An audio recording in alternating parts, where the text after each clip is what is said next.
Hello, friends. This is Dave Hurwitz, executive editor at ClassicsToday.com, here with Rarities, composers doing wonderful, wonderful work that is a bit unexpected, perhaps outside of their normal wheelhouse.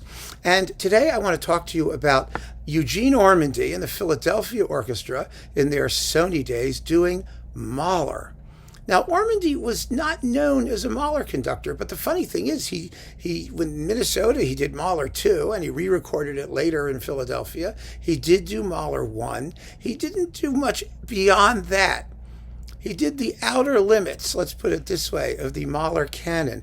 But he was such a romantic, known for the standard sort of Brahms, Tchaikovsky, Shostakovich, the Russians, those people, Rachmaninoff above all, not Mahler. Mahler was being done by Bruno Walter and then Leonard Bernstein and all of those people. And there was like a Mahler club of devotees. Metropolis did it, Horenstein did it. Nobody thought of Ormandy as a Mahlerian, but he did two absolutely spectacular recordings of Mahler for Sony, and here they are together. This is a Japanese Sony reissue containing Das Lied von der Erde and the premiere recording, actually, of the 10th Symphony in the performing version by Derek Cooke, the original performing version. That is, he cleaned up the orchestration and diddled with it for years and years and years, and so subsequent versions were recorded, and what was published is a little bit different from what's on here. I happen to like a lot of the original better than the than Cooke's later thoughts or tinkerings, but the performances are marvelous. Really, really good. Let's talk first about the 10th, and then we'll backtrack a little bit. Now, we know the story, right? The 10th. Mahler basically finished the Adagio and most of the Purgatorio, if you accept the fact that the recapitulation, the repeat of the A section, should be basically identical to what he'd already written. If you believe it should be rescored or adjusted, well, someone needs to do the rescoring and adjustments. But there are two movements there. And then, of course, Derek Cooke finalized the rest based on Mahler's sketch. Now, what many people don't realize about Ormandy is that he was very, very interested from a purely careerist point of view of doing premieres. I mean, he premiered all of those Rachmaninoff pieces. He premiered Shostakovich like crazy. I mean, he made the premiere recordings of Symphonies 13, 14, and 15 in the West when there weren't any others available. He did Penderecki's Utrenia. He did he did American stuff. He did all kinds of interesting things. He did Nielsen symphonies. He did Ives. He was really actually one of the more adventurous and interesting conductors out there when it came to doing new repertoire. And so having this Mahler premiere was a big deal. It was a big deal for him to get it and to record it. And he, remember Tchaikovsky's 7th Symphony? That completion? He did that too. I mean, it's horrible, but, it's okay. I mean, that wasn't the point. So the fact that he did Mahler 10 isn't so unusual. But it was in that context that his Mahler 10th was largely regarded. And his Das Lied von der Erde was out of print almost instantaneously. I'm not sure how long it lasted or who paid any attention or how much distribution it got. Because remember, you had Bruno Walter, the Mahler guy, and Bernstein was doing it, and then Schulte did it, and everyone, all the Mahler people, Kubelik and Haitink. Well, Kubelik didn't do it until the broadcast came out later. But you had Haitink and you had these other people.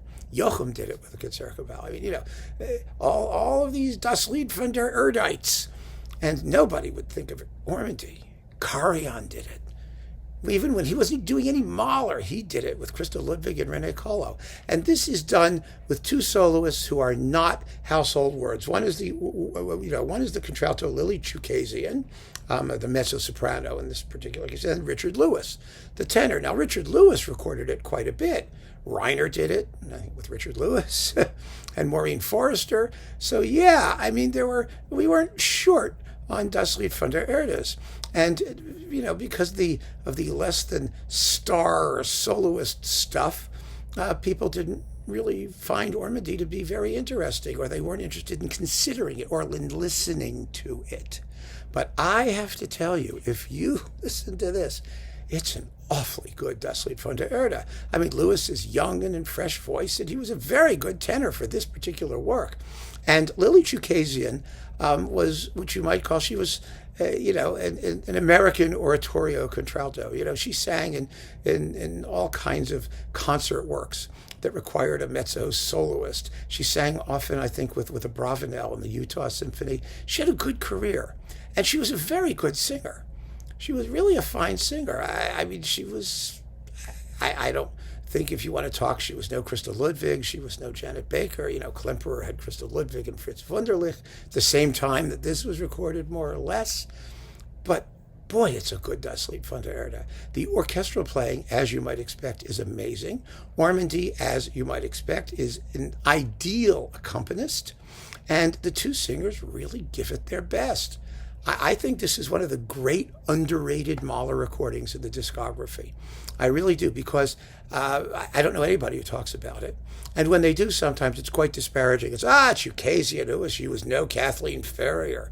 Let me tell you something. She was 10 times better than Kathleen Ferrier in this particular work. I mean, but just do an A-B comparison and see what I mean. And Louis is terrific, and the orchestra is magnificent, and what is there to complain about? It was also quite well recorded. The sonics are very good. Of course, Bruno Walters was from this same period as well, which is fabulous, with Ernst Haefliger and Mildred Miller, which is also, I mean, that's his greatest recording of Das Lied von der Erde. Believe it or not, it's just really funny, at a time when people supposedly were not terribly interested in Mahler, there was a sort of multiple vehicle collision of Das Lied von der Erdes. Because you had Walter, you had Klemperer, you had this one, you had Reiner, you had Karajan's coming. I mean, and the Joachim, and there was just like a whole pile of them that all showed up in the late 50s and mid, through the mid 60s and early 60s or late 60s. I mean, that decade, it was a good decade if you liked Das Lied von der Erde, and maybe because of that, Ormandy didn't get much of a shot. But so these two recordings, the 10th is less of a rarity because Mahlerians have always known about it and have always admired it as the first version of that particular completion of the symphony. But the Das Lied is a real rarity, and it's really, really good. And I think it does add an important chapter in our understanding of Ormandy as an interpreter and as an all-round musician. Beautiful records. And this, like I said, is the Japanese Sony twofer. And if you can find them, then that's great. But I would give it a listen. I really would. I think you'll be very, very pleasantly surprised. And that 10th, the 10th is just dynamite. It's fantastic. Absolutely fantastic. So keep on listening, friends. Thanks for joining me. Take care.